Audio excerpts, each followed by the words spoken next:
Au terme de cette année dédiée à Saint Joseph, il nous est agréable de nous retrouver pour un dernier rendez-vous du 13 en l'honneur de Saint Joseph. Nous avons pu, à travers cet itinéraire sur les pas des Martins au pays d'Alençon, découvrir un certain nombre de lieux qui ont été profondément imprégnés par cette dévotion, bien sûr à la Vierge Marie, à Saint Joseph, à la Sainte Famille. Et nous avons vu la place que Saint Joseph occupe dans la vie spirituelle de la famille Martin. Et nous aimerions terminer finalement ce cycle en nous intéressant à la manière dont Saint Joseph aussi a été aimé par Sainte Thérèse de l'Enfant Jésus.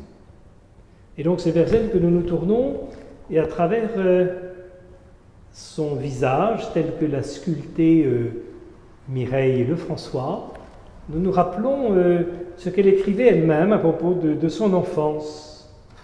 « Depuis mon enfance, disait-elle, j'avais pour Saint Joseph une dévotion qui se confondait avec mon amour pour la Sainte Vierge. » Au fond, elle ne sépare pas l'un de l'autre, et ce qu'elle confie à l'un, elle le confie aussi à l'autre, dans ce sentiment très fort de la profonde unité de Joseph et de Marie. Cette dévotion à Saint Joseph, on la voit s'exprimer à travers plusieurs étapes de sa vie.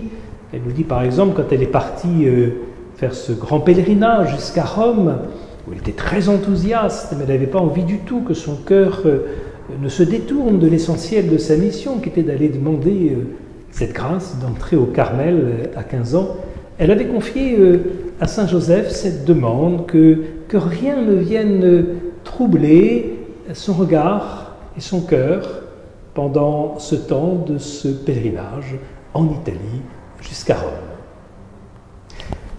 Plus tard, quand elle entrera au Carmel, elle a eu toute raison d'alimenter, de nourrir cet attrait, cette affection pour Saint Joseph, la puisant dans le témoignage de la Madre et la fondatrice Sainte Thérèse d'Avila, la fondatrice des Carmels réformés, dont le Carmel de Lisieux faisait partie. On se souvient par exemple que Sainte Thérèse d'Avila, qui avait aussi un très grand amour pour Saint Joseph, avait dédié à ce saint 12 des 17 monastères qu'elle a fondés pendant sa vie, étant effectivement très attachée à Saint Joseph. Sainte Thérèse d'Avila disait au fond, à tel ou tel saint on demande telle ou telle grâce, au fond ce sont un peu des spécialistes. À Saint Joseph, ce serait plutôt un généraliste, on peut tout lui demander.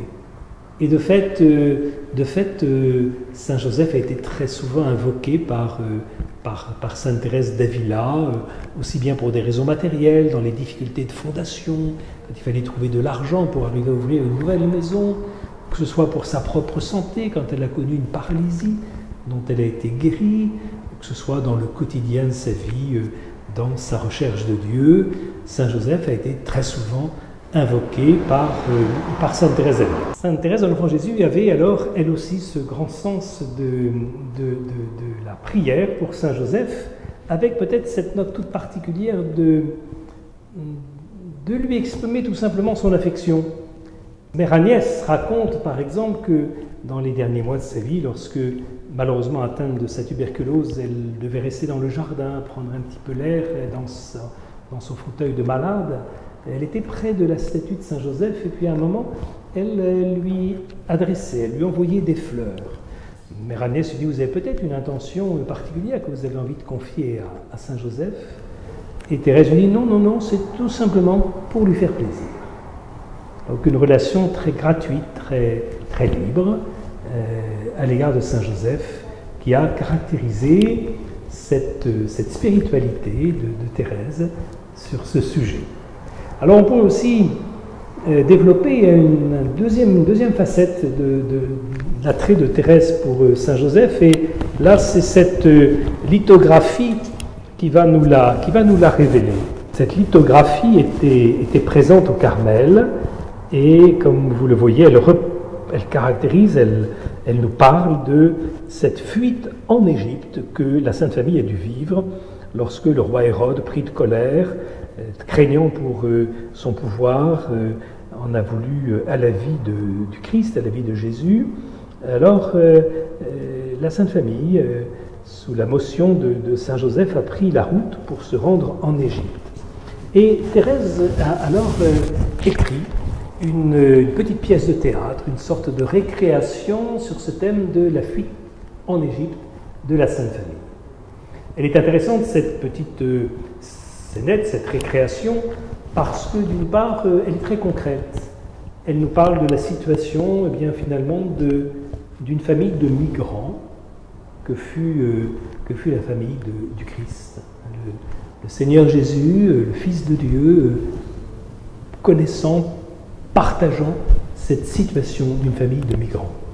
Elle évoque aussi les aléas, les difficultés de la vie quotidienne des gens de métier et en particulier des ouvriers, comme si quelques échos de la condition qui pouvait être celle de beaucoup d'hommes et de femmes au travail ne lui étaient pas insensibles.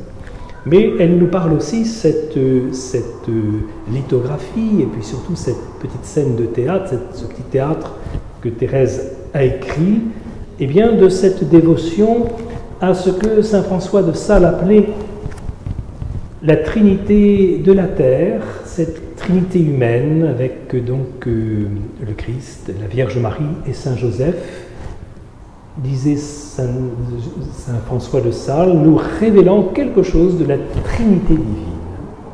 Et cette dimension d'un culte conjoint des trois membres de la Sainte Famille, nous avons déjà eu l'occasion de nous en entretenir, que ce soit donc à la chapelle Notre-Dame de Lorette, dédiée à la maison dans laquelle la Sainte Famille a vécu, que ce soit aussi dans cette petite chapelle dédiée à Sainte-Anne et à Saint-Joachim, les grands-parents de Jésus. Au fond, cette ouverture à travers ces lieux à cette dimension encore plus large que la Trinité de la terre, ainsi représentée, à tout ce réseau que pouvait être une famille du temps du Christ, où non seulement entre les générations les liens étaient très forts, mais aussi avec les cousins. On sait combien ces familles vivaient de manière plutôt clanique, avec tout un réseau large de parenté, et que l'Évangile nous parle souvent des frères de Jésus, c'est-à-dire tout ce cousinage qu'il pouvait avoir avec des branches de la famille au pays de Nazareth. Voilà toute une dimension qui est présente effectivement non seulement dans l'approche que Thérèse peut avoir de la Sainte Famille, mais aussi qui va devenir de plus en plus ce sur quoi l'Église sera appelée à prêter attention, puisque dans l'époque de Léon XIII déjà, du temps donc de Thérèse, on invoque Saint Joseph, gardien de l'Église. C'est-à-dire, ce n'est pas seulement la mission qu'il a pu avoir avec le Christ et la Vierge Marie, c'est aussi la mission qu'il peut avoir dans l'accompagnement de la marche des chrétiens aujourd'hui, à travers les moments tumultueux, à travers les difficultés de la vie ordinaire.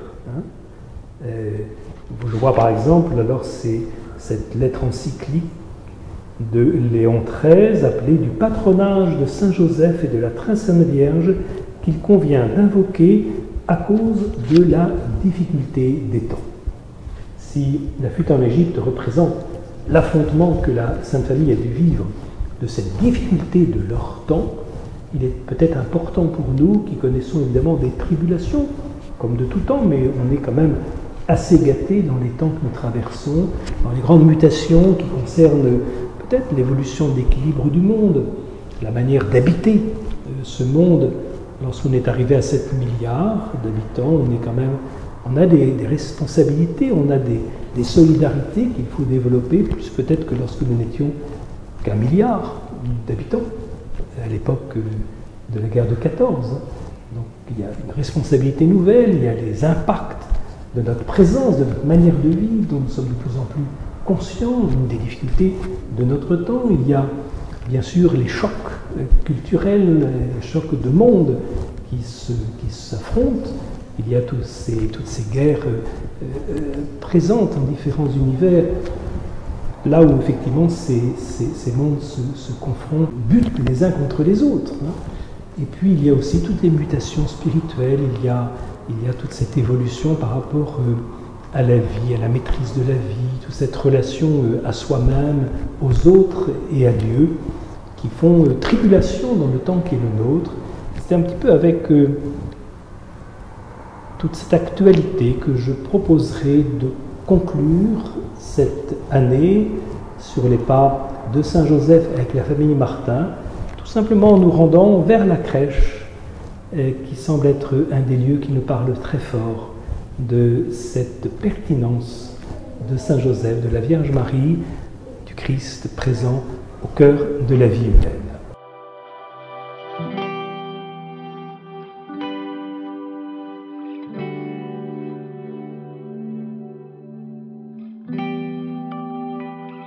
À travers le temps, à travers l'espace, les chrétiens ont aimé représenter cette scène de Noël, cette scène de la crèche. Elle nous dit cette venue du Seigneur qui se rend présent, qui se rend proche à son humanité en la personne de Jésus. Elle nous dit la manière dont la Vierge Marie, Saint Joseph l'ont accueilli.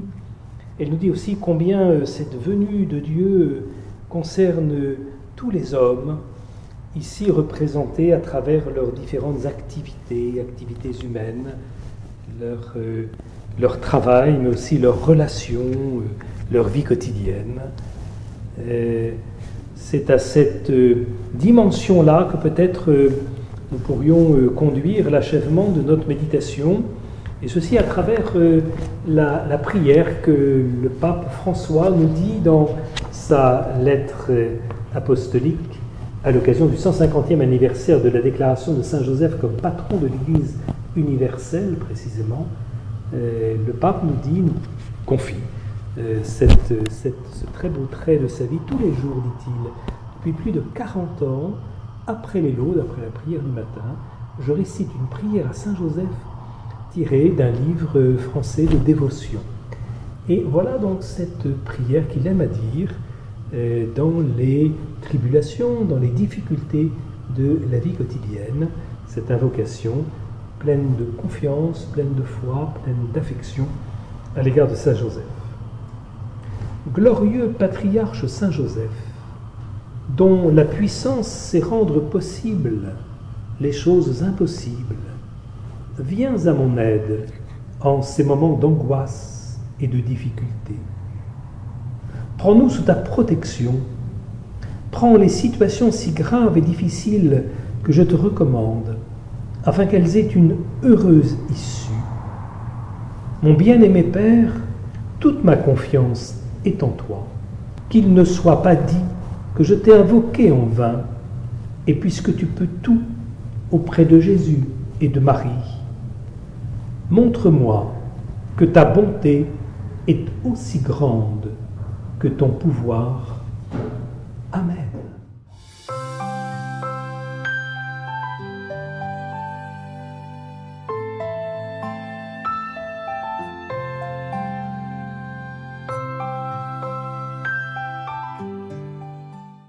Merci à vous pour avoir regardé la vidéo.